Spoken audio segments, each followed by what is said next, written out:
بسم الله الرحمن الرحيم السلام عليكم ورحمة الله وبركاته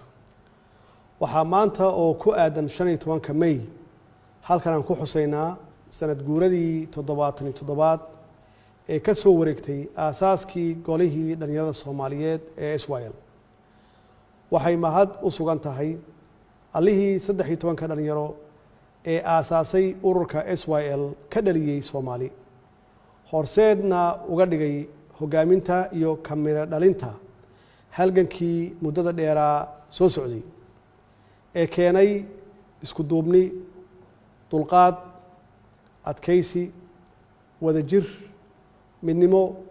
iyo wadaniyadda shacabka Soomaaliyeed sababna u noqday in lagu guuleysto taabagelinta dad dal xor ah iyo dawlad shacabkeeda ay ku faanto oo karaamo iyo sharaf ku leh ummadaha kale ee caalamka halyeeyadii SYL waxay baal dahab ah kaga jiraan sooyaalka dalkeena Soomaaliyeed jiil walba oo inaga mid ahna waxa waajib ku ah inuu u gudbiyo jiilka ku xiga xusuustooda halgankooda taariikheed iyo diiwaanka maamuuskooda SYL kuma mutaysan maamuuska kaliya in ay dadka Soomaaliyeed ka dulqaadeen heeryada gumaysiga una horseedeen gobonnimo buuxda balse waxay u mutaysteen in caqabadaha waaweyn ee jilaafooyinka ay ka soo gudbiyaan halgankii dheeraa ee gobonnimo doonka Soomaaliyeed kuwaas oo ay ka mid ahaayeen shirqoolka shisheeye sida oo kala qaybinta ummadda Soomaaliyeed ee waalaha ah qabiil kadibna xoog lagu xukumo macnaheedu wuxuu yahay in jahli lagu hayo ummadda Soomaaliyeed ama aqoonta loo diido dhaqaalahana lagala dagaalo si gacanta gumaysiga marnaba aysan uga maarmin ama ay ugu hoos jiraan isla markaasna koox yar oo fakarka gumaysiga haysta ay u adeegsadaan ama loo isticmaalo kala qaybinta ummadda Soomaaliyeed dalka Soomaaliyeed waxaa cashar dhaxalgala ugu filan taariikhda SYL oo muujinaysa kartida iyo geesinimada qofka Soomaaliga ah ee jecel dadkiisa iyo dalkiisa inuu badbaadiyo kuna shaqeeyo mabaadi ku dhisan Soomaalinimo wadaniyad ama patriotism iyo midnimo kana fogaada wax kasta oo ummadda kala qaybin kara oo ay ugu horeyso qabyaaladda sidoo kale waxaa mudan in aan tusaaleyno midnimada iyo wadajirka ay lahaayeen xisbiyada ama ururada dhalinyaro ee ka kala dhisnaa gobollada koonfurta iyo gobollada waqooyi ee dalka iyo muhiimadda ay siiyeen jaceylka dalka iyo dadka iyo diinta garowsadeenna dhibaatada qabyaaladdu ay ku leedahay mustaqbalkooda ay sababna u noqotay inay helaan gobonnimadooda dhidibadana u taagaan qaran ka tilmaaman caalamka maanta 77 sano kadib dhalinyaradu maxay ka baran karaan tusaalooyinka SYL maxay dhalinyaradu maanta ku mutaysteen xaaladda cakiran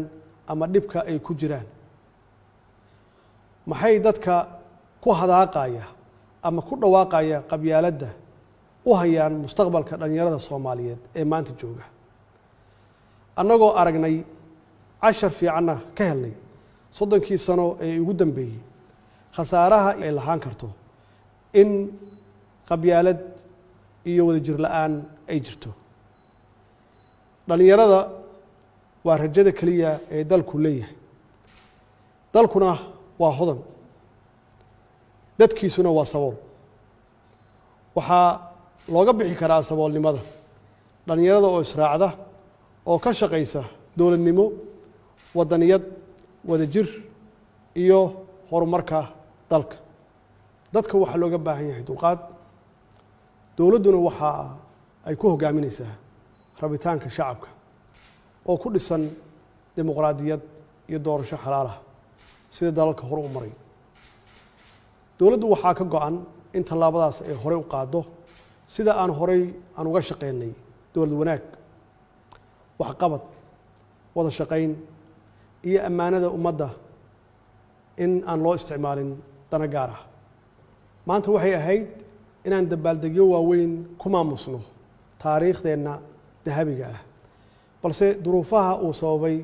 cudurka safmarka ah ee COVID-19 ayaa naga hakiyey.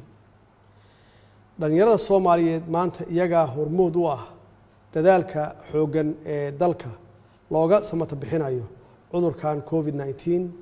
oo saameyn xoog leh ku yeeshay caalamka. waxaan rabaa inaan munaasabadan aan uga mahadceliyo halyeeyada bahda caafimaadka ee dhalinyaro u badan, kuwaasoo naftooda iyo wakhtigooda u hibeeyey sidii ay ula tacaali lahaayeen bukaanada uu soo ritay cudurkan. sidoo kale dhalinyarada Soomaaliyeed waxa ay maanta hogaaminayaan dagaalka aynu kula jirno argagixisada Al-Shabaab oo caqabad ku ah rajada iyo mustaqbalka dalkeena. hoggaanka shaqaalaha rayidka iyo ciidamada qalabka sida maanta waxay u badan yihiin dhalinyaro aqoon-yahano ah oo firfircoon, kuwaas oo isbeddel muuqda ama la taaban karo ku sameeyey shaqaalaha dowladda iyo ciidanka qalabka sida shaqo iyo niyad ahaanba. waxaa xaqiiq ah in dowladdu ay dhaxashay xanaan dhaqaale oo aada u hooseeya, deymo tiro badan oo culays ku hayay horumarka dalkeenna, xaalad aad iyo aad u adag oo ay ku noolaayeen kumanaan dhalinyaro Soomaaliyeed oo qaarkood ay ku dhibaataysnaayeen xabsiyo shisheeye iyo xarumo qaxooti. waxaa dowladdu xoog saartay soo celinta adeega aasaasiga ah oo maqan, la dagaalanka musuqmaasuq baahsan oo curyaamiyey soo kabashada dalka. dhammaan arrimahaas oo caqabad ku ahaa rajada dhalinyarada iyo qorshayaasha awoodsiintooda ayaa dowladdu ka howlgashay oo ku guulaysatay inay wax badan ka qabato. waxaa xusid mudan inaan dib u yegleelnay hanaan maaliyadeed oo hufan, daahfuran, kana caagan musuqmaasuqii baahsanaa ee jiray, kaasoo sababay inuu kor u kaco dakhligii dalka iyo kalsoonidii caalamka ay ku qabeen hanaanka maaliyadeenna. muddadii 3 sano ahayd ee la soo dhaafay waxaan ku guulaysanay inaan ka soo baxno dhammaan shuruudihii hortaagnaa dalkeenna oo aanu jabinay darbigii cunaqabateynka dhaqaale eena saarnaa muddo 30 sano ah, si dalkeenna looga dulqaado deymankii faraha badnaa, taasoo ififaalo wanaagsan u ah mustaqbalka dhalinyarada dalkeenna maadaama ay horseedayso kobaca maalgashiga iyo fursadaha shaqo. sidoo kale dowladdu waxay ku guulaysatay inay dalka ku soo celiso boqolaalo dhalinyaro ah oo ku dhibaataysnaa xabsiyada shisheeye, iyagoo maanta si sharaf iyo karaamo leh ugu nool dalkooda. dowladda federaalka Soomaaliya waxaa u degsan qorshe 5 sanadooda oo tilmaamaya